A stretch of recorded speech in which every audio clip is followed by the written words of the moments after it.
Hi అండి. అందరికీ నమస్తే. Welcome back to our channel. ఈరోజు వీడియోలో వినాయక చవితి స్పెషల్ ప్రసాదం పాలతాలికలు స్వీట్ రెసిపీ చూపించబోతున్నాను. ఈ పాలతాలికలనే పాములు అని కూడా అంటారు. ఈ స్వీట్ మీలో ఎంతమందికి తెలుసో కమెంట్ సెక్షన్లో కమెంట్ చేయండి. కొంతమంది ఈ స్వీట్ని మైదా పిండితో చేస్తారు. అలాగే చేత్తో పాముల్లాగా చేస్తారు.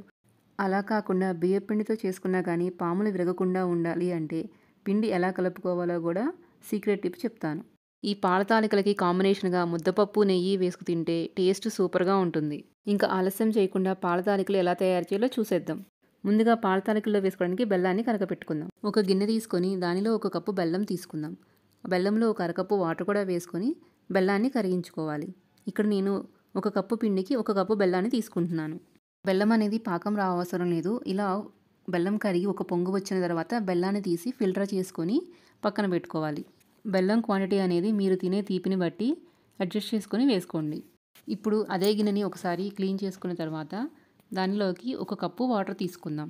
ఇప్పుడు గిన్నెని స్టవ్ మీద పెట్టి నీళ్లు వేడవ్వనివ్వండి. ఈలోపు మనం ఒక బౌల్లోకి ఒక 2 టేబుల్ స్పూన్ల పొడి బియ్యం పిండి తీసుకుందాం. దీనిలోనే ఒక 2-3 టేబుల్ స్పూన్ల వాటర్ వేసుకొని ఏమీ ఉండలు లేకుండా కలుపుకోవాలి. ఇలా కలుపుకున్న మిశ్రమాన్ని పక్కన పెట్టుకోండి. ఇప్పుడు మనం స్టవ్ మీద పెట్టిన నీళ్లు కొంచెం వేడిన తర్వాత దానిలో 1 టేబుల్ స్పూను బెల్లం కూడా వేసుకుందాం. బెల్లం వేసుకోవటం వలన మనం తినేటప్పుడు పాలతాలికలు చప్పగా లేకుండా టేస్టీగా ఉంటాయి. బెల్లం కరిగి వాటర్ వేడైన తర్వాత స్టవ్ ఫ్లేమ్ని సిమ్లో పెట్టుకోవాలి. ఇప్పుడు మనం ముందుగా కలిపి పెట్టుకున్న బియ్యపిండి మిశ్రమాన్ని కొంచెం కొంచెంగా వేసుకుంటూ స్పూన్తో బాగా కలుపుకోవాలి. ఈ బియ్యపిండిని 1 నిమిషం ఉడికించుకొని ఇలా చిక్కబడిన తర్వాత స్టవ్ మీద నుంచి తీసి పక్కన పెట్టుకోవాలి. ఇప్పుడు మనం పాలతాలికలు చేసుకోవడం కోసం అడుగు మందంగా ఉన్న ఏదైనా ఒక గిన్నెను తీసుకోండి. ఇప్పుడు దీనిలోకి ఒక 3 కప్పుల చిక్కటి పాలు 1 కప్పు వాటరు కలిపి వేసుకుంటున్నాను. మీరు మొత్తం పాలతో అయినా చేసుకోవచ్చు. పాలు నీళ్ళ క్వాంటిటీ అనేది మీకు నచ్చిన విధంగా తీసుకోండి. మీకు పాలతాలికలు పలచగా కావాలి అంటే ఇంకొంచెం పాలు యాడ్ చేసుకోండి. ఇప్పుడు గిన్నెని స్టవ్ మీద పెట్టుకొని పాలను వేడి చేసుకోండి. మనం ఈలోపు పాలతాలికి కావాల్సిన పిండిని కలుపుకుందాం. ఒక బౌల్ను తీసుకొని దానిలో 1 కప్పు పొడి బియ్య పిండిని వేసుకుంటున్నాను. పాలతాలికలకి తడి బియ్య పిండి చాలా బాగుంటుంది. కానీ నా దగ్గర పొడి బియ్య పిండి ఉంది కాబట్టి అదే యూజ్ చేస్తున్నాను. ఇప్పుడు పిండిలో ఒక పించి సాల్ట్ వేసుకోవాలి. ఇలా సాల్ట్ వేసుకోవటం వలన టేస్ట్ చాలా బాగుంటుంది. అలాగే దీనిలోనే 1 టేబుల్ స్పూన్ నెయ్యి కూడా వేసుకోవాలి. పాములు విరిగిపోకుండా ఉండటం కోసం 1 టేబుల్ స్పూను మైదా పిండి వేసుకుంటున్నాను. వీటన్నిటిని ఒకసారి బాగా మిక్స్ చేసుకుందాం. ఇప్పుడు ఈ పొడి బియ్య పిండిని కలుపుకోవడానికి మనము ముందుగా బియ్య పిండిని ఉడకబెట్టి పెట్టుకున్నాం కదా, అది కొంచెం కొంచెంగా వేసుకుంటూ ముద్దలాగా కలుపుకోవాలి. ఇలా కొంచెం పిండిని కొట్ర వేసుకొని కలుపుకోవటం వలన పిండికి జిగురు వస్తుంది. ఇప్పుడు పిండిని ఇలా కలుపుకున్న తర్వాత ఇంకా కొంచెం వేడి పాలను కూడా వేసుకొని చపాతీ ముద్దలాగా కలుపుకోవాలి. ఈ పిండిని మరీ పల్చగా కాకుండా మరీ గట్టిగా కాకుండా కొంచెం సాఫ్ట్గా ఇలా చపాతీ ముద్దలాగా కలుపుకొని పక్కన పెట్టుకుందాం. ఇప్పుడు మనము స్టవ్ మీద పెట్టుకున్న పాలు ఆల్రెడీ మరిగిపోయినాయి కాబట్టి ఫ్లేమ్ని సిమ్లో పెట్టుకొని పాల తాలికలు ఒత్తుకుందాం. ఇప్పుడు తాలికలు ఒత్తుకోవడానికి చక్రాలు ఒత్తుకునే గిద్దల్ని తీసుకుంటున్నాను. వీటి రంధ్రాలు అనేవి కొంచెం పెద్దగానే ఉండాలి. ఇప్పుడు దీని లోపల కొంచెం నెయ్యి అప్లై చేసుకొని మనము నిండుగా పిండి ముద్దని పెట్టుకోవాలి. చాలామంది పాముల్ని చేతులతో చేస్తారు. కానీ మీరు చేతులతో చేసిన దానికంటే ఒకసారి ఇలా జంతికలు ఒత్తే వాటితో ఒత్తి చూడండి, చాలా టేస్టీగా ఉంటాయి. ఇప్పుడు చక్రాల గిద్దల్లో ఉన్న పిండిని పాముల్లాగా ఒత్తుకోవాలి.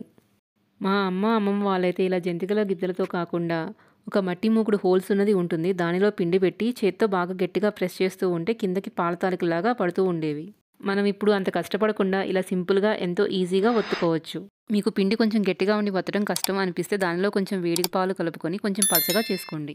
మొత్తం పిండిని పాలతాలికలుగా ఒత్తుకున్న తర్వాత కొంచెం చిన్న పిండి ముద్దని ఇలా పక్కన పెట్టుకోండి. ఇప్పుడు దీనిలో ఒక 2 టేబుల్ స్పూన్ల వేడి పాలు వేసి ఉండలు లేకుండా కలుపుకొని పక్కన పెట్టుకోండి. ఇది ఏం చేయాలో తర్వాత చెప్తాను. పాలతాలికల్ని బాగా గెరటితో తిప్పకుండా ఇలా గిన్నెని మధ్య మధ్యలో కదిలించుకుంటూ ఉంటే విరిగిపోకుండా ఉంటాయి. పాలతాలికలు ఉడికేలోపు ఇంకొక స్టవ్ మీద మనము జీడిపప్పుని ఫ్రై చేసుకుందాం. స్టవ్ మీద ప్యాన్ పెట్టుకొని దానిలో 1 టేబుల్ స్పూన్ నెయ్యి వేసుకుందాం. దానిలోని ఒక 10 నుంచి 15 జీడిపప్పు కూడా వేసుకొని దోరగా వేయించుకోవాలి. మీకు నచ్చిన డ్రై ఫ్రూట్స్ వేసుకోండి. కిస్మిస్, ఆల్మండ్స్ కూడా వేసుకోవచ్చు. జీడిపప్పు ఫ్రై అయిన తర్వాత తీసి పక్కన పెట్టుకోండి. ఈలోపు పాలతాలికలు ఉడికిందేమో ఒకసారి చూద్దాం. ఇలా స్పూన్తో ఒక పాలతాలికను తీసుకొని ప్లేట్లో వేసుకొని ఇలా కట్ చేస్తే పిండి లేకుండా ఉంటే ఉడికినట్టు. పాలతాలికలు బాగా ఉడికిపోయాయి. ఇప్పుడు దీనిలో మనము ఒక పిండి ముద్దను పాలు కలిపి పెట్టుకున్నాం కదా, అది వేసేసుకుందాం. ఇలా వేసుకోవటం వల్ల మనకి పాయసం అనేది చిక్కగా అవుతుంది. ఇప్పుడు స్టవ్ ఆఫ్ చేసుకొని మనం ముందుగా కరిగించి పెట్టుకున్న బెల్లం వాటర్ని వేసుకుందాం.